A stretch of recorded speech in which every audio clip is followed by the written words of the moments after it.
Right, so basically, I would like to do briefly an introduction of our research team and more or less the general ideas, because I suppose that later on Carlos and Ellie will go in more detail with some of those projects. So basically, our research team is ENVIMOS. ENVIMOS deals with the environmental and sustainability participatory information system. And now you have the pleasure to share with Ellie and Carlos now, the online, of personal face-to-face meeting. But you can see that the number of people is quite large and good because we have different expertise. One of the ideas that we address within this idea of environmental observing system challenges is the idea that I mentioned here, and I highlight here in yellow. This is a review. It wasn't really focused on ocean, but I think it's something that you can use in any kind of environmental observing systems. And one of the main challenges is how to translate or how facilitate the transition between what is called research observations and sustained integrated observations. It's something that we need because we study many phenomena that are very long term scale, for example, climate change, among others, and we really need this kind of type of observations. And we try to address this. Basically, there are like two different types of approaches. If you want, in a single sentences, we can think that we need more data from all places at all times, and we can use high advanced technologies like these ones, but also we can think on terms of citizen observatories. So we think that people can help us in producing such a kind of data. The advantage of citizen observatories is that they fill somehow these observational gaps that we mentioned, so we can have large coverture, but at the same time spatial and temporal high resolution. But also there are another extra advantages. One is rising awareness, so we can connect people with different environmental and social challenges, and also engage people, because we think that involving people in solving this type of challenges, the people realize that maybe we are part of the problem, but we could be part of the solution as well.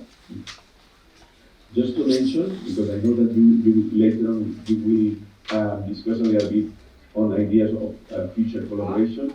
Think about that, because we are very much focused on citizen observatories. We consider citizen observatories as research infrastructure, which are considered one of the pillars on the pillar one, or on this new framework or European framework horizon. And one of these pillars you can see is research infrastructure. And there are several specific courses that deals with this type of research infrastructure. And we are participating in some of them. One of our flagship product probably within these observatories is called MINCA. MINCA, the meaning is collective work for the community. And we like this idea because it's a term of Quechua origin. It was a pre-Columbian tradition, and basically, it was collaborating within the village for addressing something that is important for the community. I always mention as an example, I have maybe a field of potatoes, and the people within a minca, we organize a minca, and all the people in the village help me on collecting those potatoes. Or later on, we can build a house from one of my neighborhood, and we create a minca, and all together we help them or him to build that house. So this idea, we thought it was very nice, and that's our idea within the Citizen Observatory. Also, we consider, usually when people think in terms of citizen science, usually people think that a relationship between academics and people. And we think that sometimes it's a little bit more complex, and we use this extended, scheme of collaboration if we identify not only the participatory and the academic, but also the facilitating and the mobilizing community. Sorry, because I didn't translate that one. But basically here you have all the people involved on that, or all the communities. Obviously the participatory community, the volunteer people, the academic, universities, centers of research. The mobilizing community are those, for example, SMEs, companies, and NGOs, schools that are in direct contact with the volunteers. Are those people that usually are connecting directly, because sometimes, as academics, we have a kind of indirect contact with people. Sometimes we can involve very closely with them, but sometimes we need this type of mobilizing community. And with the facilitating community, we usually think in terms of government, city councils, that can help facilitate and provide some, usually infrastructure in terms of buildings or facilities that help us on producing this kind of participatory actions. Minka, if you see the URL, is Minka SDG, and that's SDG because we are thinking on the idea of participating on providing information about the different type of sustainability, global sustainability indicators. This is a scheme in which basically, I know that this is a little bit complex, but basically you can see here in this first column are the 17 SDGs identified, the Sustainable Development Goals, and here there is a list of potential indicators. What we did in that paper is we reviewed all the potential indicators and we evaluate up to which point those indicators are somehow covered or in which citizen science is already contributing, and we mark it in green, the potential contribution in yellow, and in gray, those that we consider that citizen science could not play a very important role. One of the good news is that it's plenty of yellow. That means that there is a lot of potential on participating, and there is just a few greens. So basically, our idea, is greening that scheme in the future. So, contributing thanks to the citizens observatories to engage people in all these potential indicators as well. Now we are working mostly on biodiversity. You can see that the SDGs 14 and 15 are those related to biodiversity, the 14 with aquatic ecosystems, and the 15 with the terrestrial one. And you can see are among the most green, I would say, indicators data sets. And just to give you an idea, which is the potential on using citizen science data. And these are recent papers that we published during this year. And you can see they compare basically data at GBIF coming from academics and coming from citizens.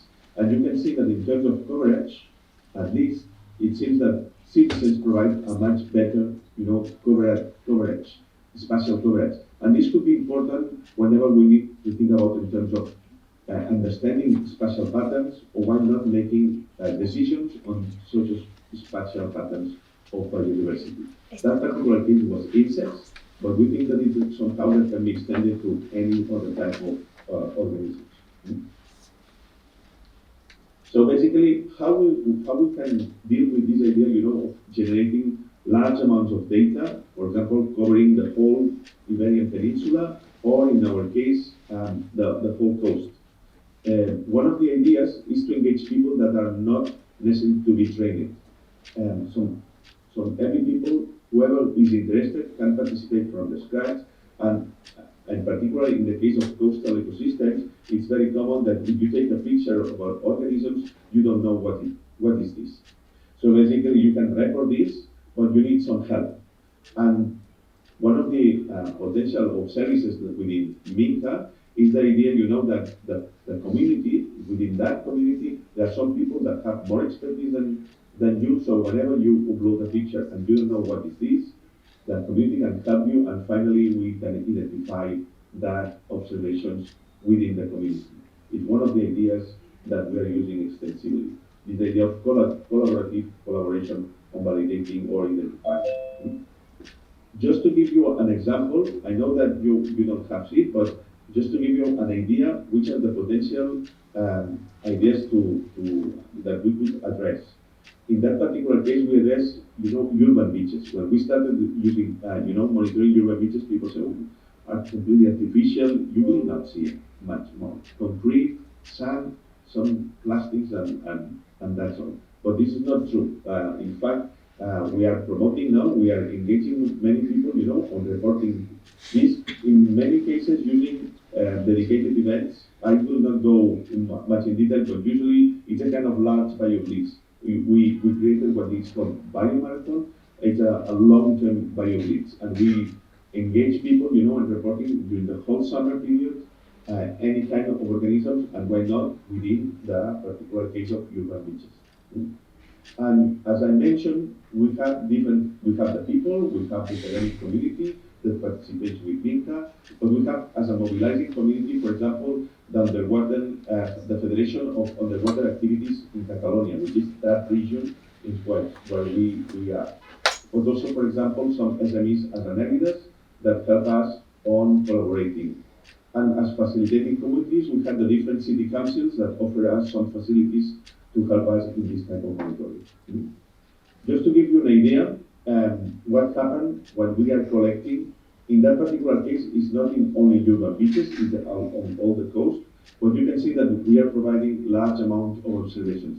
In fact, this is a little bit outdated because you can see it's October 2023, so 1 year ago. Now we have more than doubling that.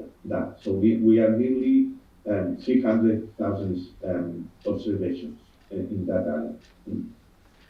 Obviously, this creates a lot of data, and that's, for example, some of the data sets of the most observed organisms that people reported. And you can see, for example, this particular fish, which is very colorful, we have nearly 2,000. Now we have more than 2,000 pictures.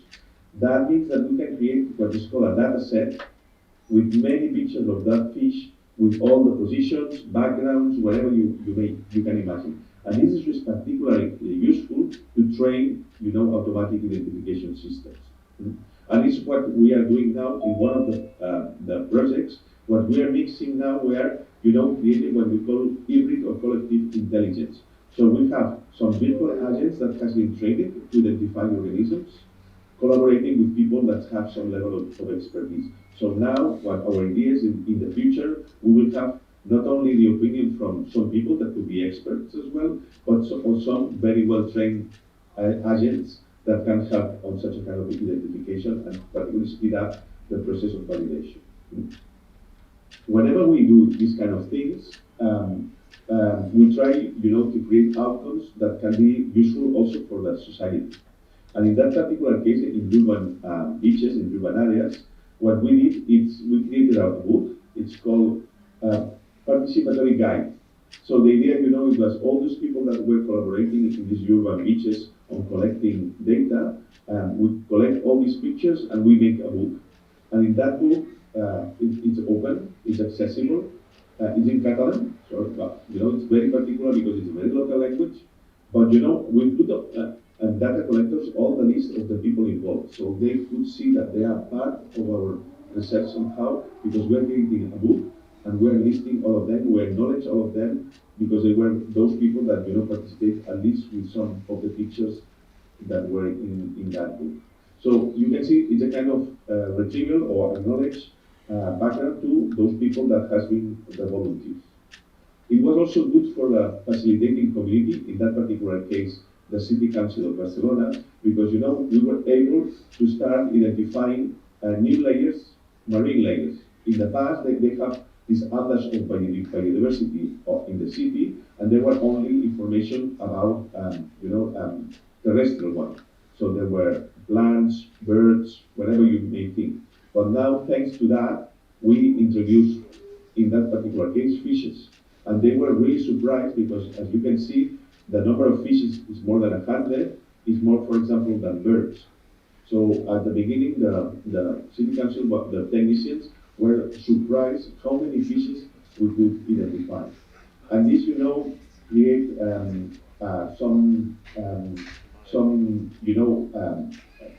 outcomes in the newspapers because they change, a little bit, the perception of those urban beaches because they realize how important were in terms of number of fishes. And also, in some cases, we identify why not invasive and very important thing. But for me, one of the important things was this change on social perception. If you want from the academic point of view, also we had also feedback or return on that because we create models of participation, and this was a new theoretical engagement framework that we developed within the thesis of Sonia. Sonia is one of the members of our research. Also, we participate in this review that was among many of the important groups doing citizen science that was published in Nature Reviews, and we addressed this idea of collecting data for urban beaches. So This is an example of what type of potential, projects we could think about to develop within Armenia as well. Obviously, not for coastal ones, but why not for lakes or whatever you may think that it could be interesting to address, involving, all these kind of communities. All this system is supported by many projects. You can see that here I put at the list on the previous on the onboard previous projects that were in the first stage when we started with these ideas. I will not go in detail of all of them because there are so many, but just to point out that in some cases we address ethics and legal aspects of the data. In other cases was linked with Earth observations. In other cases were, connections with the European Open Science Club, um, which is the digital framework if you want at the European level. This is a little bit updated, and now you can see that obviously there are less ongoing projects on the previous framework, X2020, and now we are in the Horizon framework, and now we have all of these. Among the main ones is Blue, that I'm sure that later on Ellie will talk about that. And we have Minke, for example, that is related with this idea of sensors that I suppose that Carlos was mentioned. We had previously another one that maybe just probably Carlos will talk about Monocle because it is a connection in which we started with these low-cost sensor systems, but now we extended this to Minke. You can see that we have different aspects, but obviously our project and our team is quite large, and also the cost of supporting that citizen observatory, it's costly, honestly, and this requires such an amount of projects. Just maybe as a final example, I would like to deal with one of the projects in which we're in Warden. We are not only addressing what is called observational technologies, but also the empowerment of citizens, in supporting data-driven deliberations. We are connecting Minka somehow, with these deliberative platforms. Among one of them is the CD, we decide, but there are others, and in which our idea, is to connect that, to collect data and to make deliberations in terms of the people who decide and why not support better policies, but based on this idea of deliberation, but based or supported by data that sometimes is even generated by the citizens themselves. Basically, this is what as a kind of global. Elias and Carlos will give you better approach in detail, and you can discuss. Unfortunately, now I have another, a meeting within the institute that I have to be there. So very sorry. So thank you very much for the question. Hopefully, we will find new opportunities to collaborate. Thank you very much, Jaume, for a very interesting presentation. One minor question, would it be okay to share with us the presentation which you just did? Then we can also add it on our website for everybody else. Sure. I will send you later, or yeah. Yeah, no problem, nothing urgent. Okay, perfect. Thank you very much again. Bye-bye. Okay. Thank you, bye. Okay, now I give the floor to Carlos, who's in the same working group, to tell us about some of the sensors and devices they use. Forgot to mention earlier that their visit here is sponsored by the Spanish Embassy, so we also thank them for that. They couldn't be here today.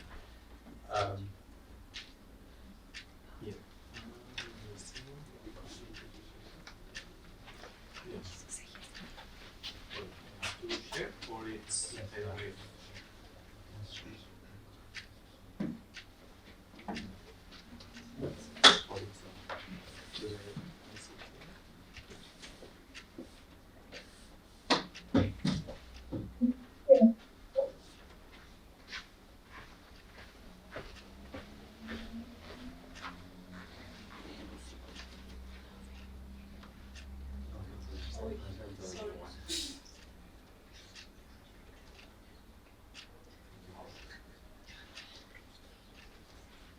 okay, so thank you so much to Aida, Garabet, and I can to invite us to this seminar and to present some results that we made in the group. I'm Carlos, and I'm working with Jaume. I finished my PhD last year about citizen science technologies related with do-it-yourself and this kind of devices and auto devices. So I present some of the results here. And so just to do a little presentation or introduction about water transparency, that was my main focus research on the group.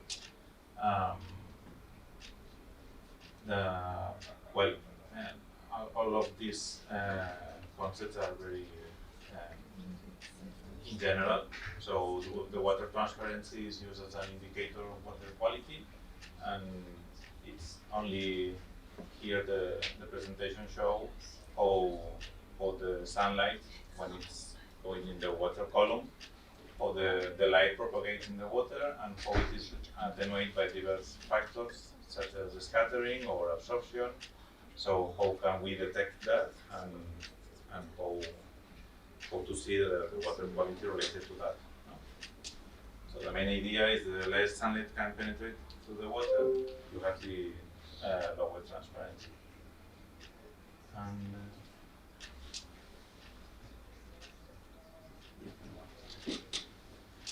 there are two study cases that I put here that we, in that case, we work on that. That was in the Limno Pirineus project, that's in the Pyrenees, and it's, well, that case related with other lakes that we can see here in Lake 7. That one is in a small lake, but was the project focused on that kind of lakes that it's very unusual to see that because it's in a high mountain, so the normal state of the lake has to be transparent. So in that case, so many factors affect that one. For example, in the 50s, the installation of an hydroecological plant. In the 70s was introduced the trout, and in the 80s was introduced another fish, the European minnow, the Foxinus, and it's used to fish the trout. So at the final, the balance of the ecosystem was imbalanced, and we see how it's out there and how the algae, for example, it's increased, no? And how the project can recover with the last years the natural state of the lake. And another study case of water transparency, it's very usual, the Lake Tahoe in United States, and how they can measure all the transparency with the Secchi disc. That it's a disc that you can lower from a boat or a dog, for example. And when you don't see the disc, the distance that you have lowered the disc is the Secchi disc depth. So it's very simple, this measure, and how they can they can have this annual average Secchi depth, and how they can see this trend of the water transparency in the last 2 years. And about water transparency, we have seen we can measure with the Secchi disc, but there are also other instruments or technologies. So you can get it by satellite image, by drones, radiometers, or for example, in our case, we use a kind of an electronic Secchi disc that is called Arduino, and we are going to see later. Okay. To measure water transparency with this kind of technologies, with this kind of photo detectors, we use it, or we use the technique to measure light at different depths. Okay, so this is a kind of this is a liquor. So this is is a professional instrument. This is a photo detector on how they collect the light like this. And with these differences in the different depths, we can see how the underwater dwelling irradiance, that this is how they get the light with these sensors, decays exponentially with depth. So we can see here with a logarithmic scale, or you can put the sensor at different depths and you can get these values. So with the slope or the negative slope of this line, you can get this parameter. It's very important, the diffuse attenuation coefficient for the dwelling irradiance, the KD.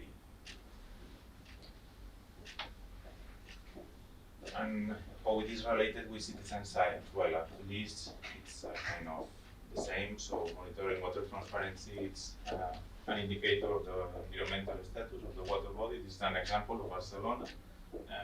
For example, to a heavy rainfall in the Llobregat River, and a large plume of sediments here. And how can we estimate that? Well, with satellite image, for example, we can see one of them is the KD, and KD is by the Global Ocean Observing System. It's a derived product of an essential ocean variable, and it is defined as a requirements of to measure water quality, and this is defined the temporal scales and the spatial scales that can be variable, this parameter. So KD can vary from hourly to weekly, and also the spatial scale it can be from less than 1 kilometer to 100 kilometers. So it's an observational challenge to measure that coefficient. How to do that? We can see before with conventional instruments that are very expensive but with very accuracy in the measurement, or citizen science instrumentation.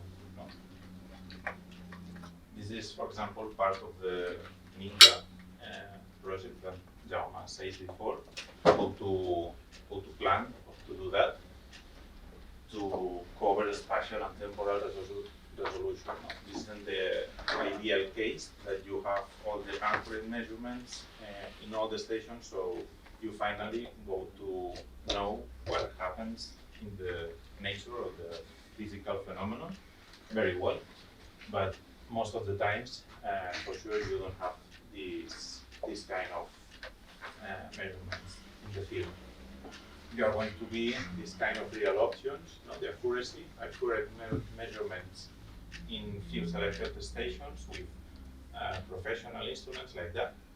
So you are going to get very accurate measurements in some points, but you can do an interpolation error to know what is happening.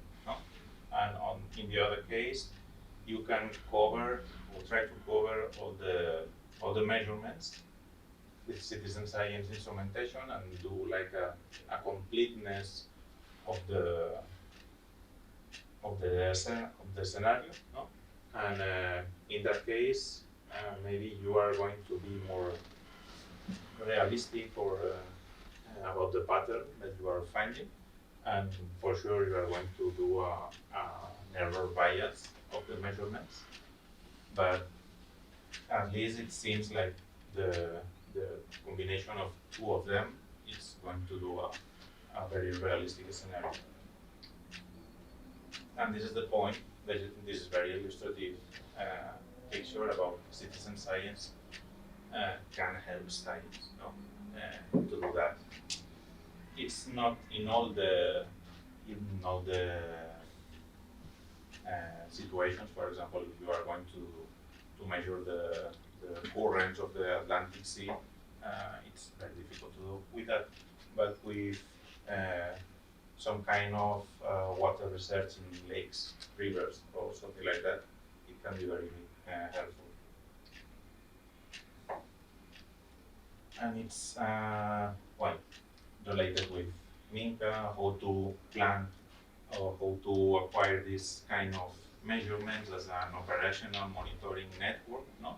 How to get these measurements. So at least you need this research infrastructure as citizen observatory, in our case Minka, to get this data. So now it's Minka considered as SDG accelerated action, and it's also in the Pan-European vision of restore oceans and water. And now it's working, as Jaume told before, in the 14 and 15 SDG, but we plan for the future to get another SDG, as he said before, and also to incorporate the artificial intelligence, the deliberative platforms, and very important for us to report environmental data. For example, sea surface temperature or water transparency. This is told Jaume before. And now I'm focused on what we did in the PhD, for example, about measuring the water quality parameters, transparency of water with this kind of instruments.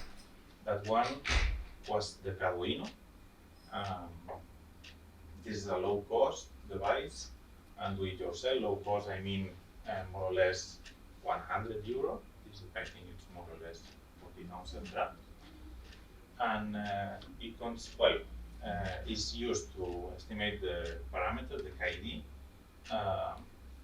and it consists in an Arduino here and an array of light sensors to put it in the water column. So it's wired, all of them, and with that kind of instrument and the sensor, we can retrieve the diffuse attenuation coefficient.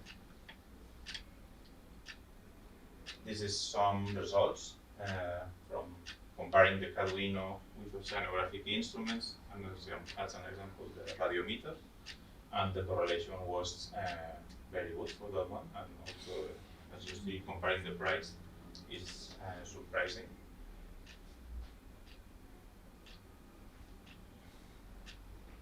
And the Arduino was developed in an European project called Cyclops. It was in the 7th framework program, so it's going to be 10 years ago, more or less. It shows all the parts, for example, how to do it with the class, the students, and after that, and it's when more or less I entered to the group, in the project Monocle, that we have received some fund to develop some improvements of the Arduino, and we did different evolution of the Arduino. I will focus on the Arduino Pro, but we also developed that one, that this is a professional one, and a stick to throw into the water, and the sensors, and connected by Internet of Things. But all of them are prototypes. And now we are very using the Arduino Pro. And the Arduino Pro, it seems, when people see in the distance, it seems a lot of GoPro cameras, but this is not a GoPro.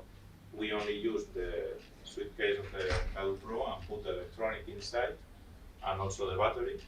So we have different modules, independent modules in a row, and also with the same concept, measuring